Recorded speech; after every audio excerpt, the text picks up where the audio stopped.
Hola chicos, venga, vamos a trabajar un temita más. Este es el tema 8, es un tema muy sencillo porque antes era uno de los temas más largos y más complicados que había, pero lo han reducido más de la mitad. Habrá muchas cosas que solo van a entrar desde el punto de vista teórico. La mayoría es teoría, solo tenéis que chapar. ¿Vale? Y los pocos cálculos que hay que hacer os los voy a explicar yo muy rápidamente. De lo que trata este tema 8 es de comprobar que un instrumento es bueno. ¿Cómo podemos saber que un instrumento es bueno y por qué tenemos que saber un instrumento es bueno? Realmente tiene una importancia brutal para nosotros, porque yo necesito saber que mis instrumentos, los instrumentos de recogida de la información, son adecuados, en tanto que si esos instrumentos con los cuales saco toda la información que después tendré que trabajar no fuesen adecuados, me encontraría ante un problema. El problema sería que toda la información que recogerían sería errónea y por tanto todo lo que hago a partir de ese momento no tendría sentido. De ahí la importancia vital de que un instrumento sea bueno. ¿Y cómo puedo saber que un instrumento es bueno? Pues lo puedo saber de dos formas. Por un lado, puedo analizar el instrumento de manera global, en general. Si yo analizo el instrumento de manera global, veré que si mi instrumento es bueno o es malo por medio de dos cálculos. Uno es la fiabilidad y el otro es la validez. ¿Qué me dice cada uno de ellos? Pues la fiabilidad lo que analiza es que el instrumento sea preciso. O sea, que si quiero medir los kilos, me mida hasta los gramos. Que si quiero medir la altura, me mida hasta los milímetros. ¿Vale? Si quiero medir la inteligencia, me mida hasta las décimas de inteligencia. ¿Vale? Todos los tipos de inteligencia, por ejemplo. Por otro lado, también me interesa que mi instrumento sea válido. ¿Y qué quiero decir con eso de que mi instrumento sea válido? Un instrumento es válido cuando mide lo que tiene que medir y no se pone a medir ahí a lo loco, cosas que no debería de medir. Un instrumento debe de medir una cosa en concreta, porque si se pone a medir 3, 4, 5 cosas a la vez, acabaremos con un gran problema que seguro que no mide nada bien. Esto es lógico, nosotros si nos ponemos a hacer 6, 7, 8 cosas a la vez, acabaremos metiendo la pata. Hay un dicho que dice: quien mucho abarca, poco aprieta. Pues lo mismo le pasa a los instrumentos. Si yo trabajo con un instrumento que mide 3, 4 cosas, por ejemplo, un instrumento que mida el estrés y la ansiedad, pueden tener muchas cosas en común el estrés y la ansiedad, pero si yo en un mismo instrumento mido las dos cosas, hay muchas posibilidades de que cuando quiera medir una en concreto acabe confundiéndose con la otra. Por lo tanto, yo debo tener en cuenta esto y intentar que un instrumento mida una cosa, no se ponga a medir cientos. Además, también hay que tener en cuenta que hay que estar muy atento a lo que mide. Por ejemplo, es como el que hemos visto antes. Hay variables que se parecen mucho unas a otras y a veces sin darme cuenta yo creo que están midiendo una cosa y en el fondo están midiendo otra diferente. Es, por ejemplo, instrumentos que yo quiero que midan el luto y estoy midiendo la depresión o viceversa. Realmente puede parecer lo mismo el luto que la depresión, pero no lo es. Y a veces nos confundimos al intentar medir. Por otro lado, aparte de mirar de manera general el instrumento, también puedo saber si mi instrumento es bueno o malo mirando de manera específica, analizando ítem a ítem cada uno de los instrumentos. Y así, si habrá algún ítem que no es bueno, nos deshacemos de él y por lo tanto acabaremos teniendo un instrumento bueno. Esa es la teoría. A esta forma de analizar un instrumento ítem a ítem se le llama análisis factorial y tiene muchísimas formas diferentes de calcularse. En especial, hay muchísimos cálculos que miden este análisis factorial. Vosotros ya solo vais a tener que saber dos de ellos. Uno, el índice de dificultad, que lo preguntan bastante a menudo. Bueno, hace ya unos años que no lo preguntan, pero bueno, lo han preguntado.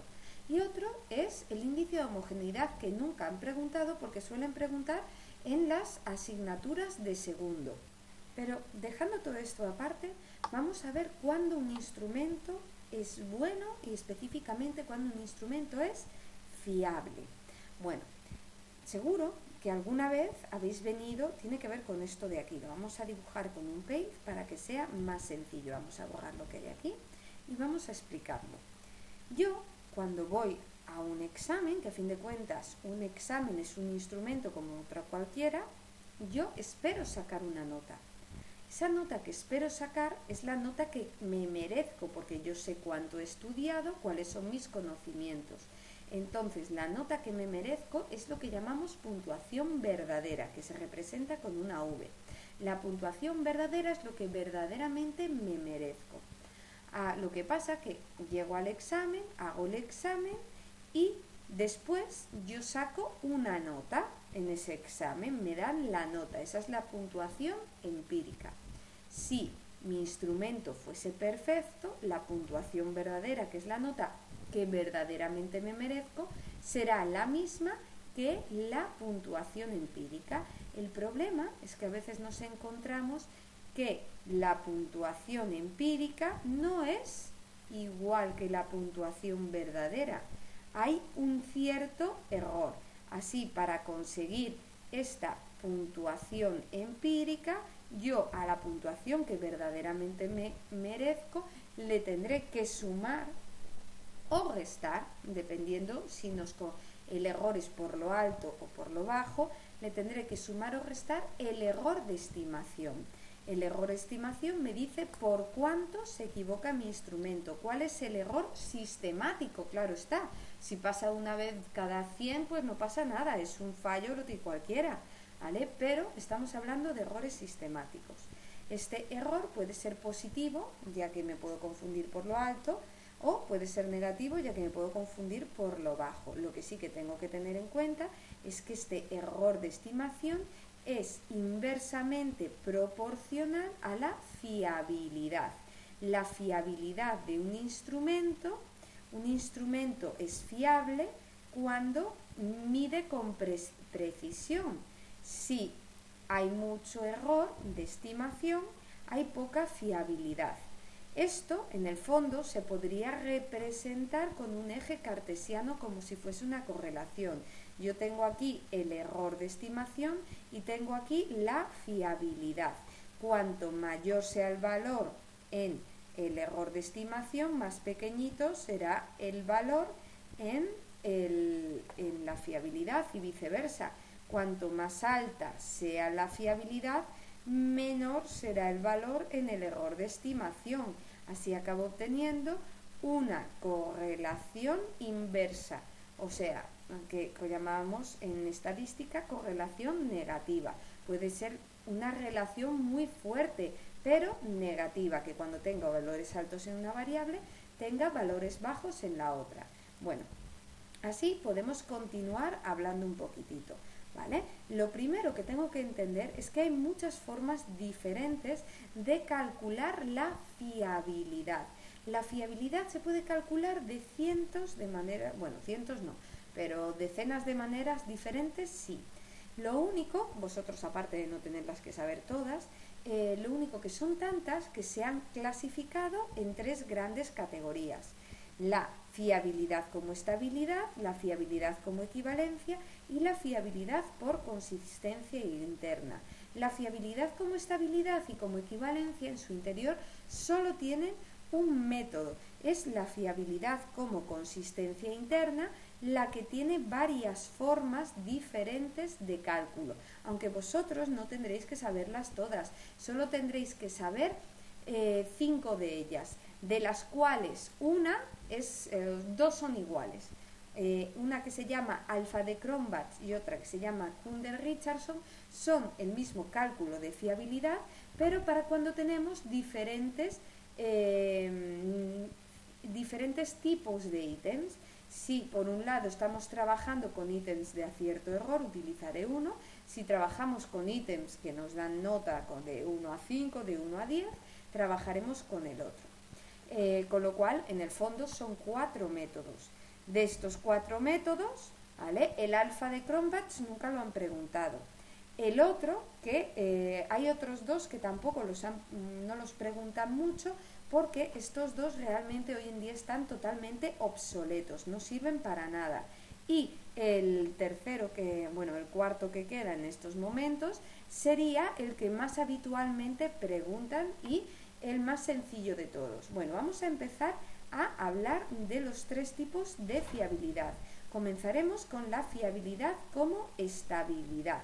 ¿Qué significa esto de fiabilidad como estabilidad? Yo tengo un instrumento estable por fiabilidad. Tengo que entender primero a qué me refiero con eso de estabilidad, mejor dicho. La fiabilidad ya hemos dicho que es que un instrumento es preciso, pero cuando hablamos de estabilidad, algo es estable cuando perdura en el tiempo. Entonces yo mido la fiabilidad por estabilidad cuando a un grupo, a una muestra de alumnos, les aplico mi instrumento y así acabo sacando unas notas. Saco las notas de una serie de alumnos. Estas notas son estables en el tiempo si tiempo después, exactamente entre 20 y 25 días después, vuelvo a aplicar este mismo instrumento, pero en una segunda ocasión, y compruebo si siguen sacando la misma nota la gente, o al menos nota parecida, ¿vale? No tiene por qué ser la misma, pero al menos tiene que ser proporcional, que los que saquen más nota en un examen sean los que sacan más nota en la otra, y los que sacan menos nota en un examen sean los que saquen menos nota en la otra. Aquí, a fin de cuentas, ¿cómo podré saber eso? Si hay relación o no hay relación entre las variables, entre los 2 tandas de datos. Pues la única forma de hacerlo es como hemos visto hasta ahora, por medio de una correlación. Las correlaciones me hablan de si hay relación entre 2 variables o 2 tandas de datos, y aquí en el fondo tengo 2 tandas de datos. Las notas mías en una primera, las notas de mis alumnos me refiero, en una primera ocasión, y las notas de los alumnos en una segunda ocasión. Así yo estoy haciendo la correlación entre 2x, entre el mismo instrumento. Por eso este será el símbolo de la fiabilidad.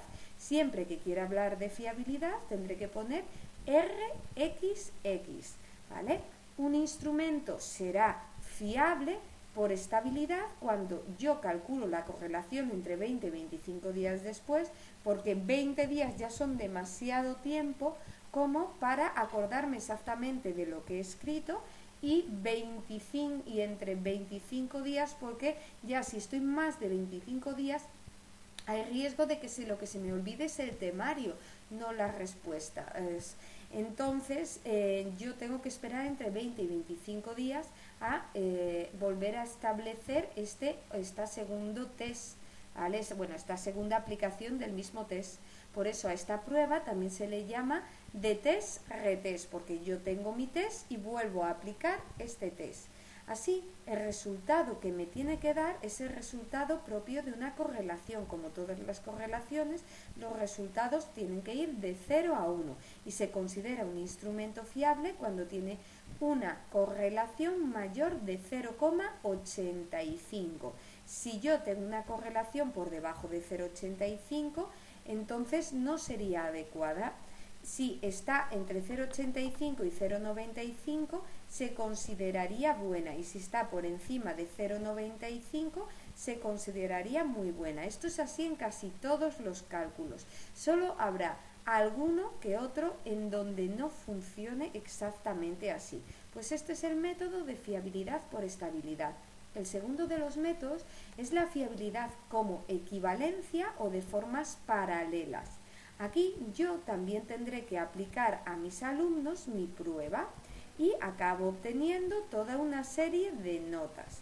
Pero en vez de trabajar con mi misma prueba aplicada tiempo después, yo lo que he de hacer es trabajar con una cosa que se llama prueba criterio.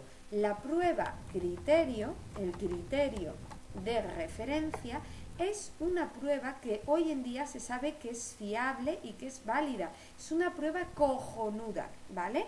Y yo, si mi instrumento es bueno, la gente sacará más o menos la misma nota en mi examen que en el examen criterio. Y si no es exactamente la misma nota, tiene que ser proporcional, que el que menos nota saque en el primer examen sea el que menos nota saque en el segundo examen, y el que más nota saque en el primer examen sea el que más nota saca en el segundo examen. En ese caso realmente no tiene por qué ser una correlación positiva, o sea, puede ser una correlación positiva, pero no se tienen que parecer las notas. Esto no es obligatorio. Lo que sí que es obligatorio es establecer la correlación entre mi prueba y la prueba criterio, y después, dependiendo el valor que me dé, que como es una correlación siempre da valores de 0 a 1, tendría que tener un valor de 0,85 o más para ser considerado fiable. Bueno, pues eso sería en principio las pruebas más sencillas de la fiabilidad. Una vez que ya hemos visto este tipo de fiabilidad, veremos la fiabilidad por consistencia interna. ¿De qué va esta fiabilidad por consistencia interna? La fiabilidad por consistencia interna tiene 5 formas diferentes de calcularla. Una, la Spearman-Brown, otra es la Rulon, otra es la Guzman, otro la Kunder-Richardson y la alfa de Cronbach, que como os he dicho es la misma. Esta fiabilidad como consistencia interna, como su nombre indica, busca mirar si es consistente internamente todo el instrumento, si todos los ítems se parecen unos a otros, se parecen entre sí. Realmente esto sería como un pastel o un bizcocho. Yo puedo probar a ver si está bien hecho el bizcocho, pero hasta que no lo parto no puedo estar 100% segura que todas sus partes están igual de bien hechas. Eso es lo que quiere mirar el procedimiento de consistencia interna. Para ello empezaremos a hablar del procedimiento Spearman-Brown. Este procedimiento es el más habitual que puedan preguntar en estadística. Trata simplemente en que yo dividiré mi instrumento en dos partes, pero no la podré dividir en primera parte y segunda parte. ¿Por qué no lo puedo dividir en primera parte y segunda parte? Porque hay una regla en pedagogía que dice que siempre tendré que ordenar las preguntas de un examen de más fácil a más difícil. En una entrevista lo mismo, no puedo empezar con las preguntas más problemáticas, tendré que empezar de más fácil a más difícil para que se vaya cogiendo confianza y sea más fácil trabajar con ella. Entonces yo no podré dividir el instrumento en dos partes, que una sea la primera parte y otra que sea la segunda parte, porque así habría unas partes más fáciles que otras. Por eso yo lo que tengo que hacer es dividir al instrumento en pares y en impares. En preguntas pares y preguntas impares. Así habrá preguntas fáciles desde el principio y preguntas difíciles también en esta primera parte, y en la segunda parte también habrá el segundo trozo también habrá preguntas fáciles y preguntas difíciles, porque habrá tanta cantidad de preguntas pares como de preguntas impares. Vamos, que acabo teniendo dos tandas de datos, porque aplico a la misma cantidad de gente, a una muestra, les aplico un instrumento partido en dos, y de cada uno de estos instrumentos acaban saliendo toda una serie de notas, y yo querría mirar si hay relación entre las notas pares e impares. En este caso tendría que hacerlo por medio de la correlación, como hemos hecho hasta ahora. El problema que nos podemos encontrar fundamentalmente es que hay un dicho en fiabilidad que siempre dice: cuantos más ítems tiene un instrumento, más fiable será. Y aquí antes tenía un instrumento muy grande al que lo he partido a la mitad. Si yo tenía un instrumento de 10 preguntas, lo he partido en 2 de 5. He creado dos instrumentos de 5 para ver que se resuelve entre pares e impares todo el instrumento de 10 ítems. Por lo tanto, como sabemos que cuantos menos ítems tiene, menos preciso es, menos fiable es, yo lo que tengo que mirar es simplemente de intentar subir un poquitito la correlación que me da. Subiré un poquitito la correlación que me da teniendo en cuenta las características propias de este cálculo. Así, la fiabilidad por Spearman-Brown lo que hace es 2 por la correlación, bueno, la fiabilidad por correlación, dividido entre 1 más la correlación. En el fondo, yo lo que hago esta fórmula es solo y exclusivamente para que el instrumento par y el instrumento impar a los cuales le he hecho la correlación, esa correlación, ¿vale? Esa correlación Pearson me pueda llegar a dar la fiabilidad si acabo decidiendo que cuanto más ítems tiene un instrumento, más fiable es. Por eso tendré que duplicar la fiabilidad a como sería si estuviesen pares e impares. Por lo tanto, imaginaros que yo tengo un 0,8 de correlación entre ítems pares e impares. Para saber la fiabilidad tendría que hacer 0,8 por 2 dividido entre 1 más 0,8. Así tendría que hacer 0,8 por 2 es 1,6 dividido entre 1,8. Si hago yo esto, me tendría que dar exactamente 0,88, pero vamos a comprobarlo. Hago 1,6 dividido entre 1,8 y veo que me dará 0,88. Perfecto. Pues aquí, ¿qué vemos? Que ahora, una vez que ya he arreglado lo de que estamos trabajando con la mitad del instrumento, no con el instrumento entero, yo ya puedo ver que esta fiabilidad sí que es lo suficientemente grande porque supera 0,85, cosa que antes de hacer este trocitito de la fórmula de Spearman-Brown no tendría. Una vez que ya hemos visto este tipo de fiabilidad, podemos entender el procedimiento Rulon y el procedimiento Guthmann. El procedimiento Rulon y el procedimiento Guthmann, como todos los procedimientos de fiabilidad que quedan por ver, ya no se basará en la correlación, sino que se basará en las varianzas. Se basa en ver si los datos se distribuyen de manera homogénea o heterogénea. Para ello, yo lo que tendré que hacer es, en el procedimiento Rulon, trabajar con la varianza de la diferencia y la varianza total. ¿Y a qué me refiero con eso? Pues muy sencillo. Imaginaros que yo tengo pares y tengo impares, ¿vale? Tengo una 5, en otro un 6, en este 6 y 6, en este 9 y en esto 5. Yo, para calcular el Rulon, lo que tendré que hacer es buscar primero la nota total, que sería la suma de pares e impares, 11, 12 y 14. Ahora que ya tengo estos valores, lo que debería de realizar es lo que me pide la fórmula, que es la diferencia. La diferencia significa que al valor de par le resto el de impar y así acabo teniendo esta diferencia, con la cual yo podré calcular la fórmula de la varianza que me están pidiendo, menos el sumatorio de x, que yo pondré al cuadrado, que divido entre n y todo ello a su vez entre n menos 1. Bueno, aquí lo tendría. Vamos a continuar pues. Así, una vez que ya he calculado la varianza de la diferencia y la varianza total, yo me podría venir a la fórmula y miro que en ella solo me piden 1 menos la varianza de la diferencia dividido entre la varianza total. Que decís, bueno, vale, pero me va a costar mucho aprendérmelo de memoria. Entonces contamos con una ventaja. La ventaja con la que contamos es el formulario. En el formulario yo podré ver qué función tiene cada uno de ellos, si trabaja de manera adecuada con él, el alumno. Un segundito que os lo muestro.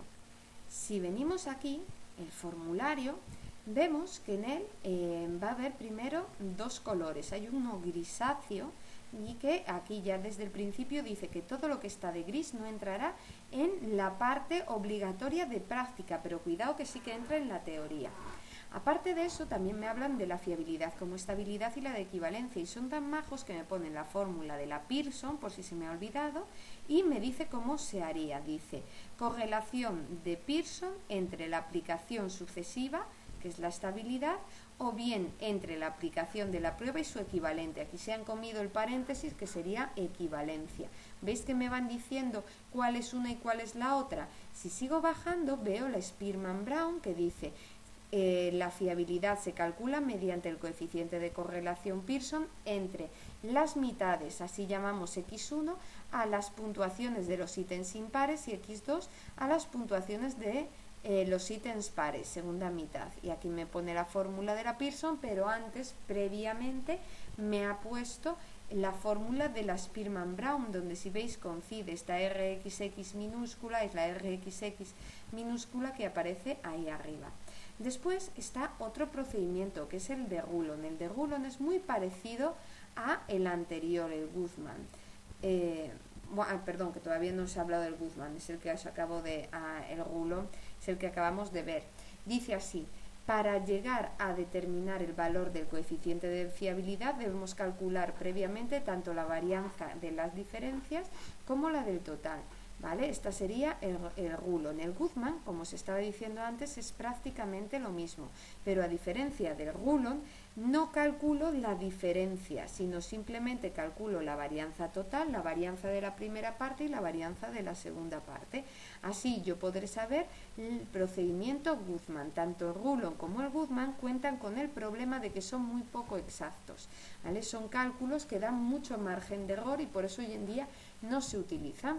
Aparte de esto, tendremos que mirar el procedimiento Kundel-Richardson y el alfa de Cronbach. Yo os he dicho que en el fondo es exactamente lo mismo. El procedimiento Kundel-Richardson es lo mismo que el alfa de Cronbach. La única diferencia que tiene es que el Kundel-Richardson se utiliza cuando trabajo con ítems de tipo dicotómico, de acierto o de error, de ceros o unos. Si yo lo acierto le pongo un 0, si no le pondré un 1. El alfa de Cronbach, por su parte, que es el que realmente más conocemos, sería para trabajar con que cada ítem tenga su propia nota, que cada ítem sea valorado con una nota en concreto. Si el ítem número 1 se merece un 1, un 2, un 3. Vamos a ver un ejemplo de este alfa de Cronbach, ¿vale? Para ello me vengo al documento que he colgado en el instrumento, en la página web, que es un instrumento. Esta es la fórmula. Lo único que tenéis que tener en cuenta es que en la fórmula del formulario, aquí donde yo pongo K para que no os despistéis, ellos han puesto N, y N no se refiere al número de sujetos como ha sido hasta ahora. K es el número de ítems. Si yo me vengo al formulario para que lo veáis, ¿vale? ¿Dónde está? Aquí está. Vemos que N es el número de elementos o ítems de una prueba. Después aparece 1, sumatorio de la varianza de cada uno de los ítems y sumatorio de la varianza total. Entonces ya con esto aquí he puesto dos ejemplos, si se quiere parar. Tengo 6 individuos y 3 ítems. En cada ítem cada persona ha sacado una nota diferente. La nota total es la suma de cada una de las notas. 3 más 5 más 5, 13. 5 más 4 más 5, 14. Y así constantemente. Con estos valores yo puedo calcular la varianza para cada uno de los ítems. Y no solo eso, sino también puedo calcular la varianza del total, que es la suma de cada uno de los ítems. Así yo puedo llegar a sumar la varianza de cada uno de los ítems para ponerlo en relación con la varianza total. Y eso es lo que hace el alfa de Cronbach, donde n es el número de sujetos, n-1 el número de ítems, 4,19 es el sumatorio de la varianza de cada uno de los ítems y 9,14 es la varianza general, la fiabilidad general. Aquí hay la varianza general del instrumento. Aquí hay otro ejemplo más que nos podría servir para el alfa de Cronbach, pero bueno, creo que con eso tenéis bastante. Ahora que ya hemos visto esto, nos queda analizar el otro gran paso de la del análisis de un instrumento. El otro gran paso del análisis de un instrumento es lo que conocemos como la validez.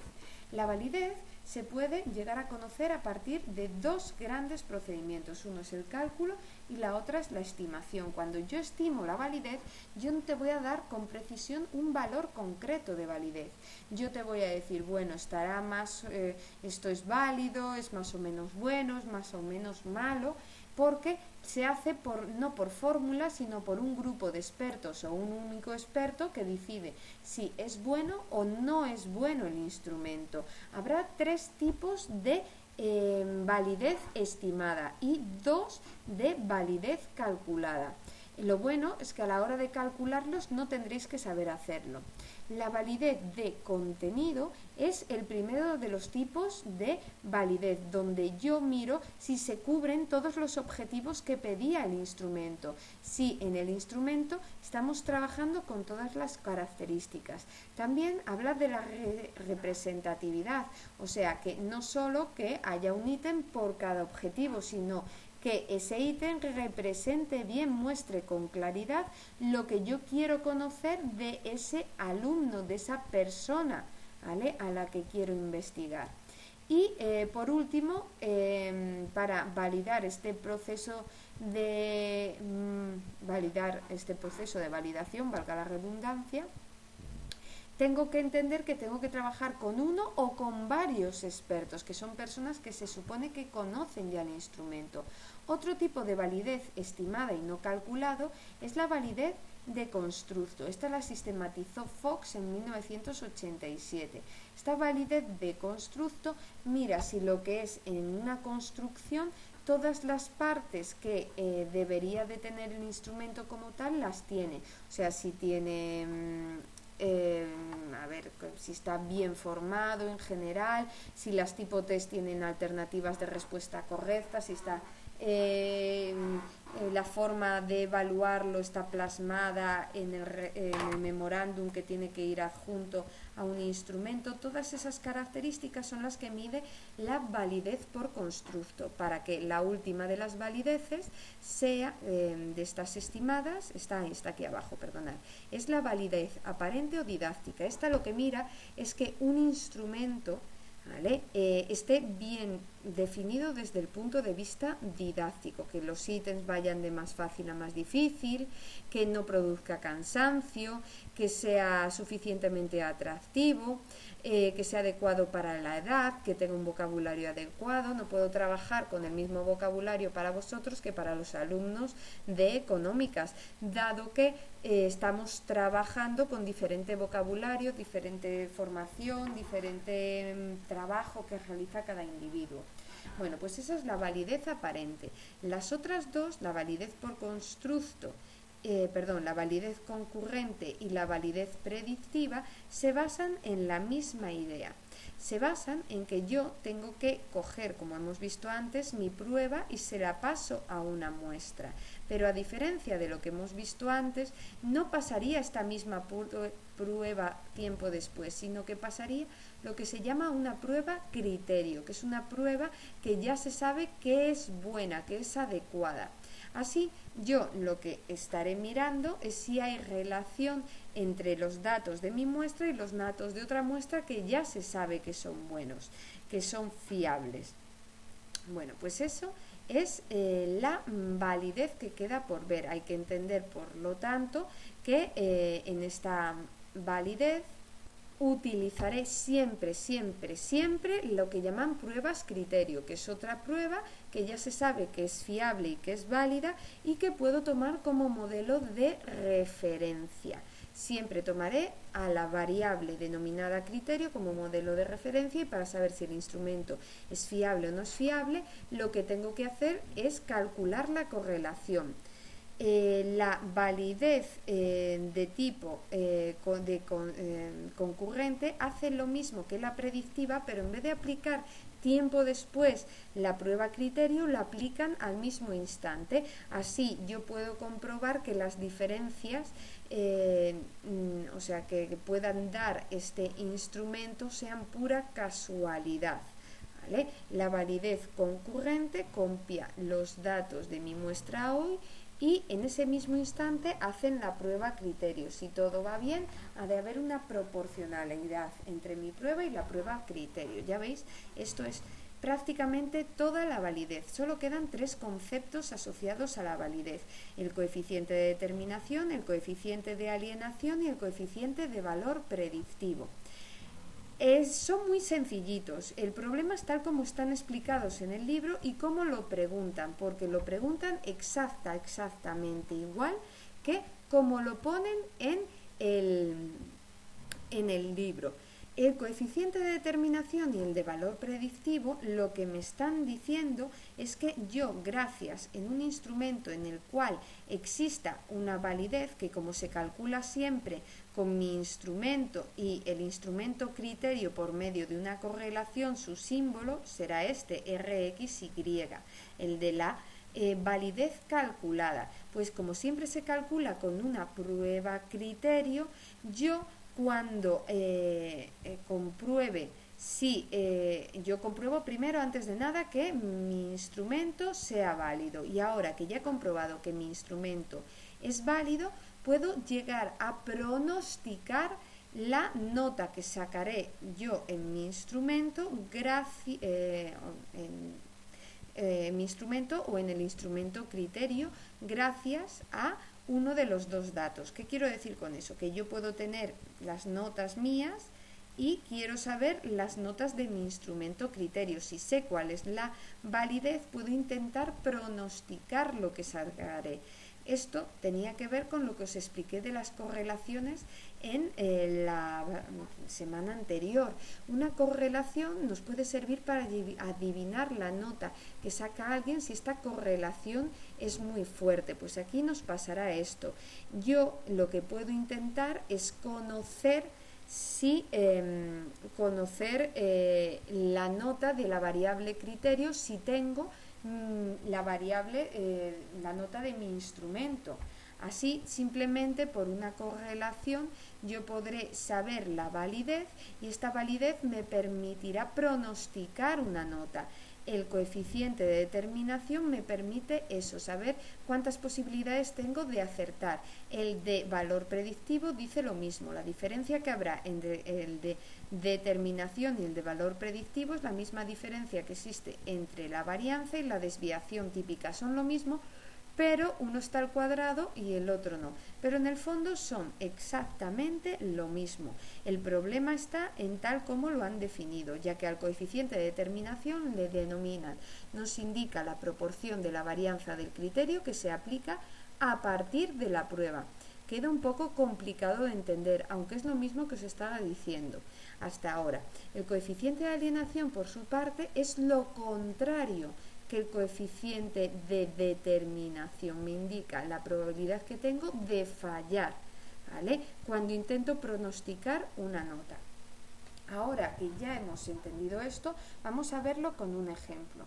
Si yo he calculado la validez, ¿vale? Yo tengo calculada la validez y me da 0,8. Eso significa que yo podré pronosticar por medio del coeficiente de determinación, podré llegar a pronosticar la nota de mi prueba criterio. ¿Cómo? Pues poniendo la validez al cuadrado, 0,8 al cuadrado, y multiplicándolo, claro está, por 100. 0,8 al cuadrado es 0,64, que multiplicado por 100 da el 64%. O sea, yo tendría con una validez de 0,8 el 64% de posibilidades de adivinar una nota del criterio. Si por el contrario yo tuviese una fiabilidad de 0,6, pues el coeficiente de determinación sería 0,6 al cuadrado y multiplicado por 100, que será solo del 36%. Vemos que tengo mucha menos capacidad de pronosticar una nota.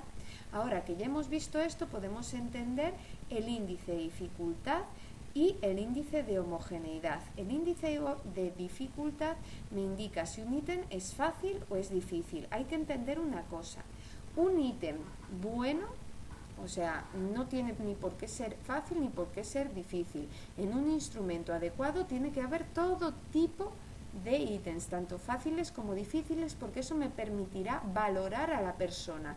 Eso me permitirá saber si la persona simplemente se merecía un aprobado o se merecía un sobresaliente. Si una persona responde a las preguntas más difíciles, se merece un sobresaliente. Si solo responde a las difíciles, se merece un notable. Y si responde a las normales, se merecerá un aprobado.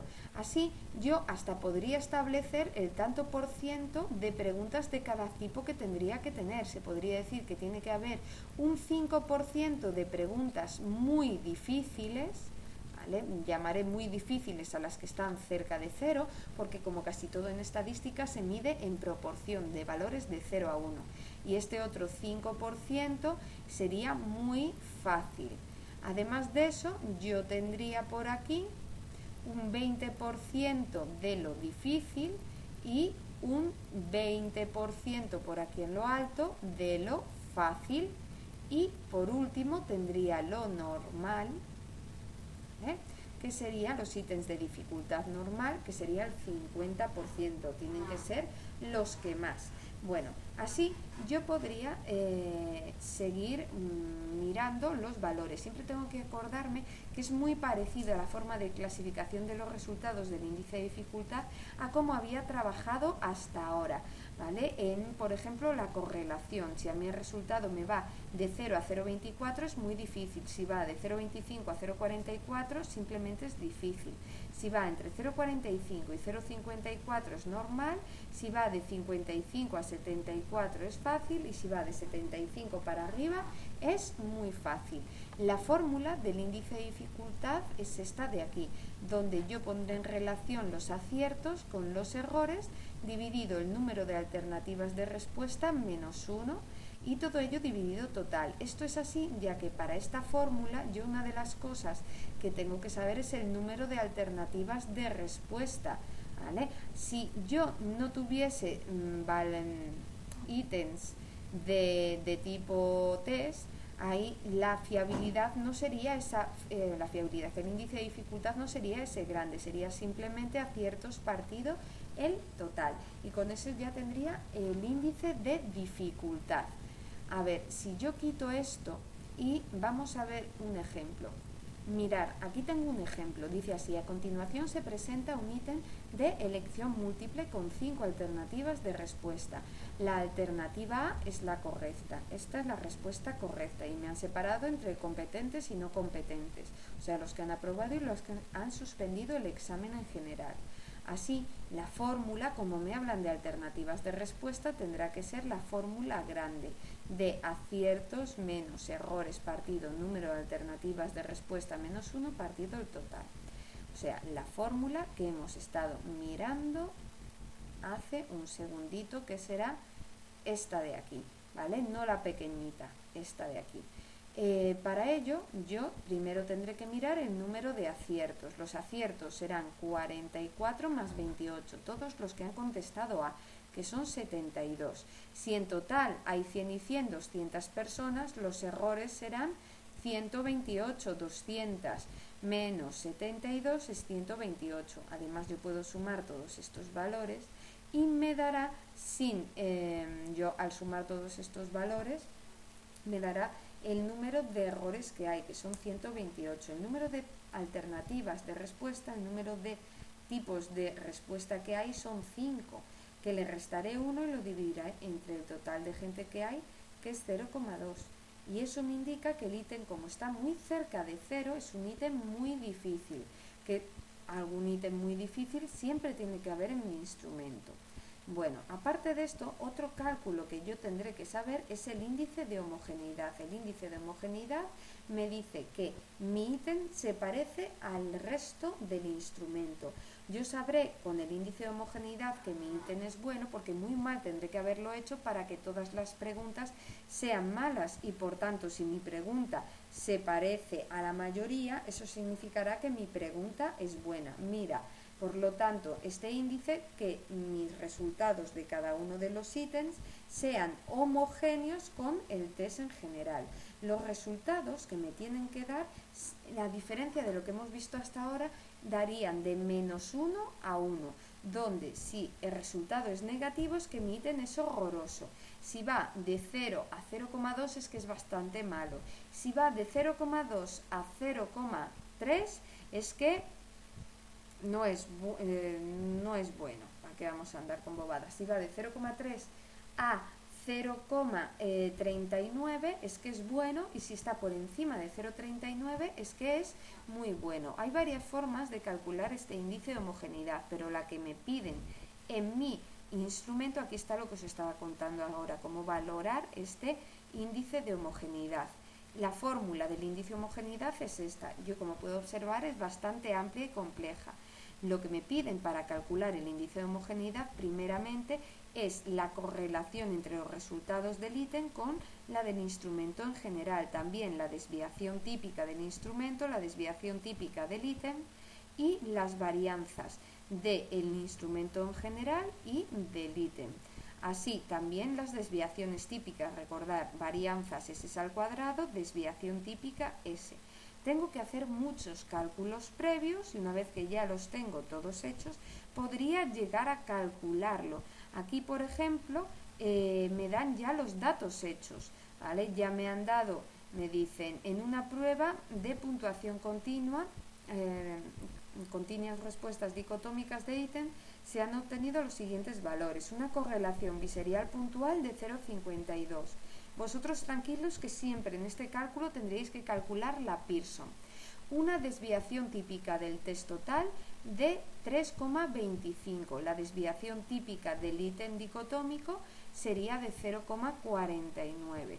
Así, con todos estos datos voy sustituyendo y podría llegar a calcular lo que se conoce como el índice de homogeneidad. Como el índice de homogeneidad que me da aquí es de 0,395, significa que es cojonudo, está muy bien, ¿vale? Supera a 0,39 y eso significa que es muy bueno. Bueno, pues ahí lo tendríamos. Esto todo que os he explicado es el tema 8. Hay muchos ejemplos que he colgado, tanto en los documentos como en los ejercicios, como en las preguntas que faltan por hacer. De todas maneras, si tenéis cualquier duda, no tenéis más que preguntarlo. Pues nada más y nada menos, el próximo día, sin lugar a dudas, más y mejor. Hasta luego, chao, chao, adiós.